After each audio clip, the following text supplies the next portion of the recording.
बिस्मिल्लाहिर्रहमानिर्रहीम। अस्सलामुअलैकुम। Satellite 11 news Pakistan के साथ में हूं नज़ारा। रुख करते हैं खबरों का। मोहम्मद काशिफ सरदार के मुताबिक पंजाब के बजट से तकरीबन 11 अरब रुपये बलूचिस्तान के लिए NFC अवार्ड की मद में दिए गए। कौमी यकजहती के लिए 1600 अरब रुपये भी बलूचिस्तान की आवाम के कदमों में निछावर करें तो कम है। वज़ीर-ए-आज़म मोहम्मद शहबाज शरीफ का कोयटा में मुनक़दा बलूचिस्तान ग्रैंड जरगा से खिताब। NFC अवार्ड साइन हुआ 2010 में और तमाम गुफ्त चनीद हुई। लाहौर में 3 दिन हम बैठे, फिर यहीं पर गवादर में उसके ऊपर सिग्नेचर्स हुए और उसमें वज़ीर-ए-आज़म यूसुफ रज़ा गिलानी की पूरी कंट्रीब्यूशन है। मैं उसको दिल से तस्लीम करता हूँ।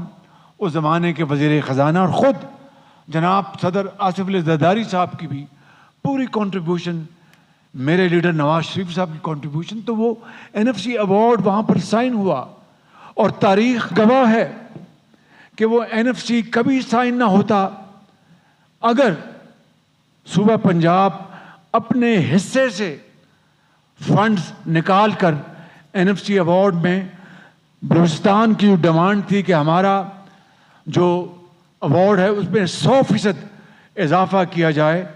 वो पंजाब ने हिस्सा डाला, तब जाकर NFC अवार्ड 2010 वो मंजूर हुआ।